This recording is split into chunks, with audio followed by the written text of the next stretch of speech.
Look at the U.S. Canada border right now. It doesn't look like a partnership anymore. It looks like an economic fortress being built in real time. For your entire life, Washington assumed Canada would just fall in line. When the White House demanded something, Ottawa was supposed to deliver. But this week, that illusion shattered.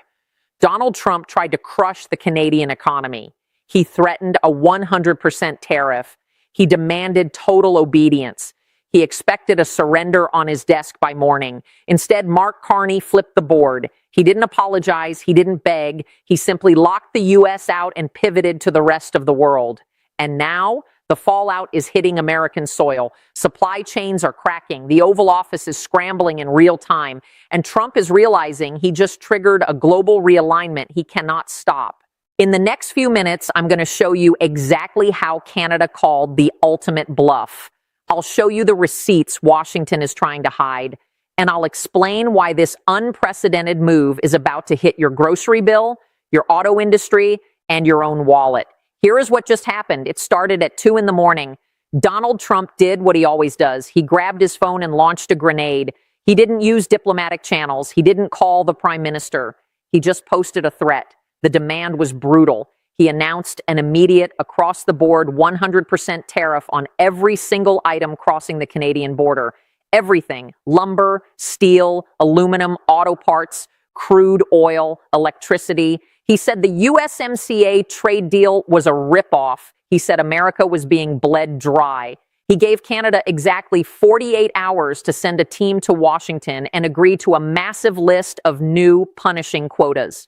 If they refused, he said, he would shut the northern border down. He would freeze billions in trade. He promised to break the Canadian economy by Friday.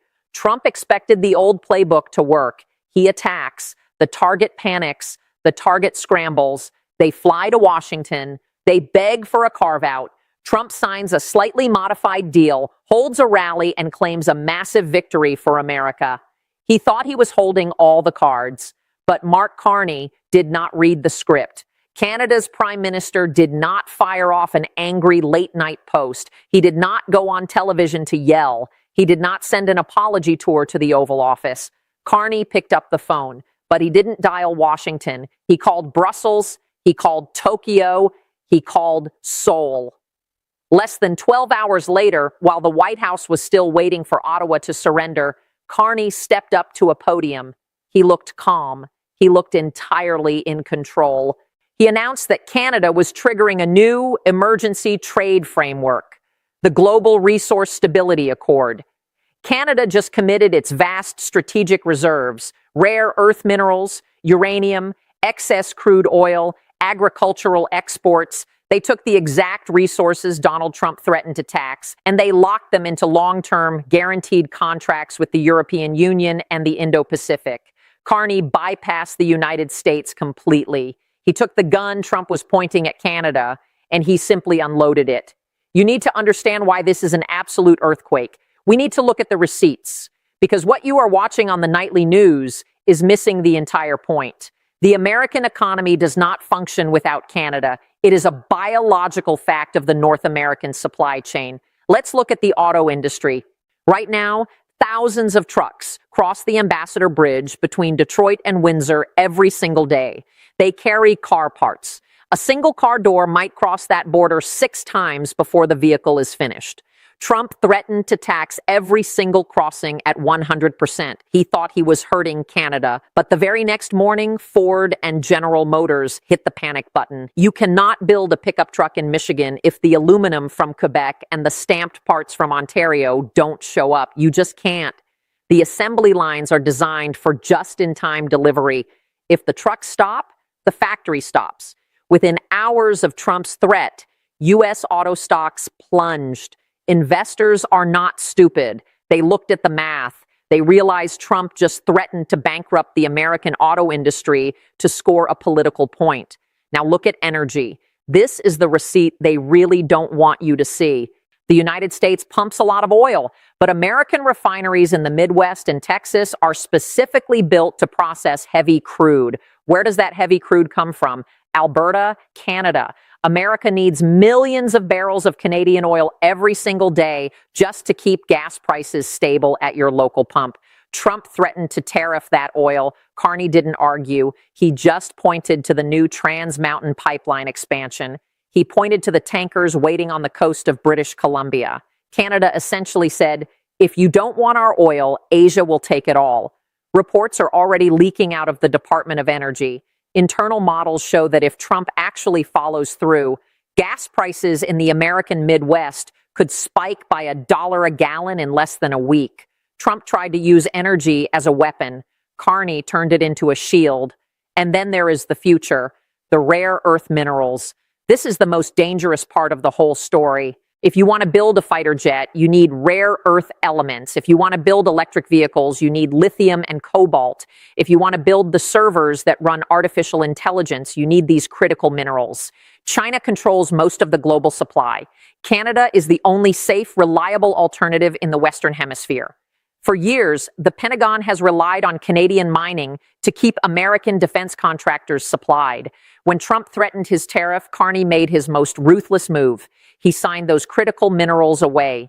The new contracts guarantee a massive, uninterrupted supply of Canadian lithium, cobalt, and uranium to European tech firms and Japanese auto giants. Carney locked the U.S. out of the most important resource race of the 21st century. What did the cameras catch? Look at Wall Street. The opening bell rang yesterday, and the screens turned violently red. It wasn't just the auto companies. It was tech. It was defense. It was retail. The Dow Jones Industrial Average took a massive hit because the market realized something terrifying.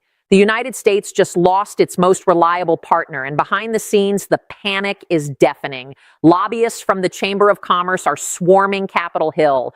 Fortune 500 CEOs are frantically calling the White House Chief of Staff. They are all screaming the exact same thing. Walk it back, you are destroying us. This is exactly why Donald Trump is completely losing control of the narrative. He is trapped by his own tactics. Trump's entire political brand is built on a very simple formula. He escalates with massive threats. He pushes you into a corner. He threatens you with total destruction, and then he waits for you to cave. It is the mindset of a 1980s real estate developer, but you cannot run global geopolitics like a mob shakedown. He escalates with threats, but the world has learned how to respond. They don't panic anymore. They respond with alternatives. They respond with silence, or they respond with coordinated action. Look at the cause and effect playing out right now. It is a straight line of disaster for the White House. He threatened the tariffs. Companies instantly paused their investments. Supply chains got extremely nervous. Wholesale prices immediately began to rise.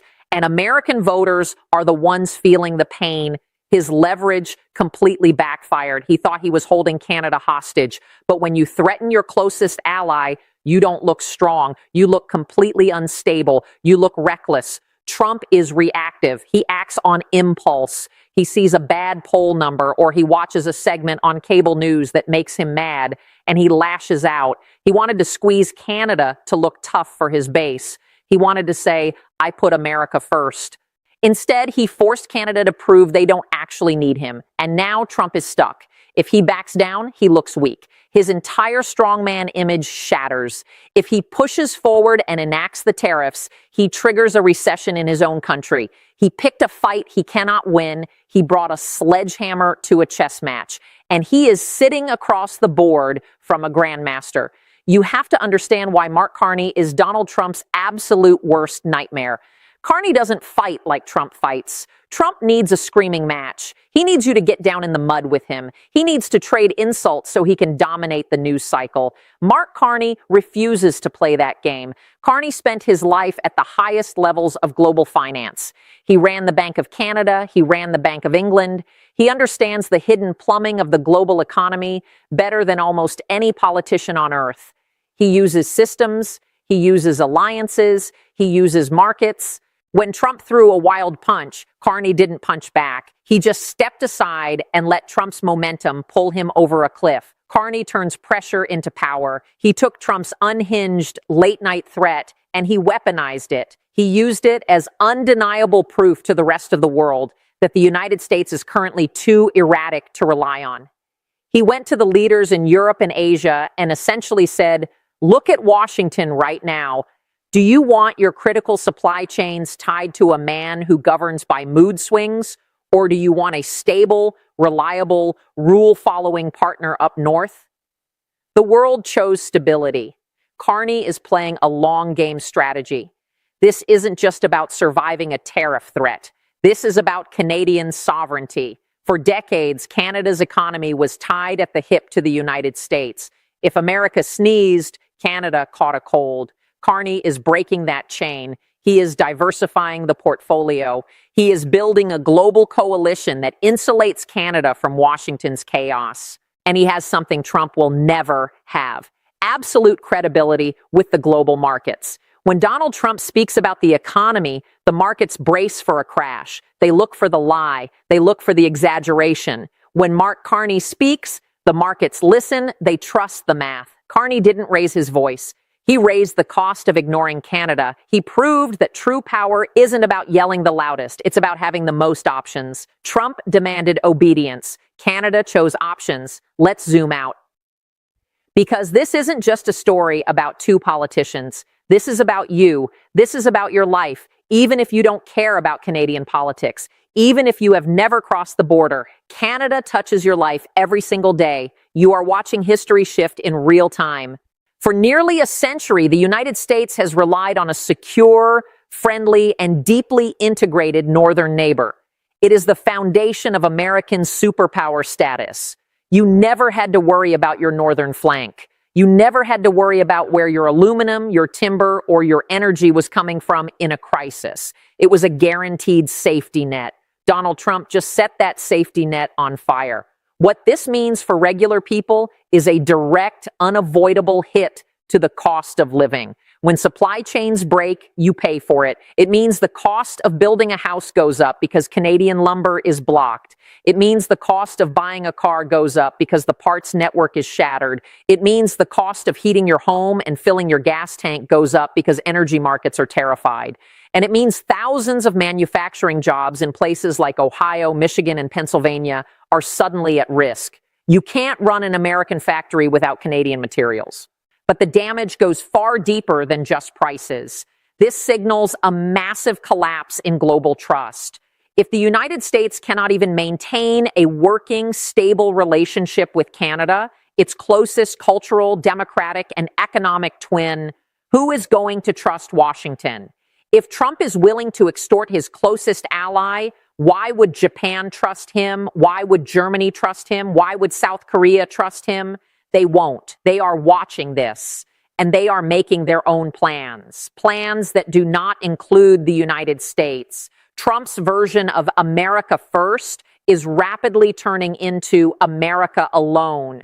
He didn't negotiate, he demanded, and the world simply stepped back. So what happens next? Where does this go from here? There are three ways this plays out in the near future, and none of them are good for the White House. Scenario A is the quiet retreat. This is usually what happens when Trump's bluffs get called.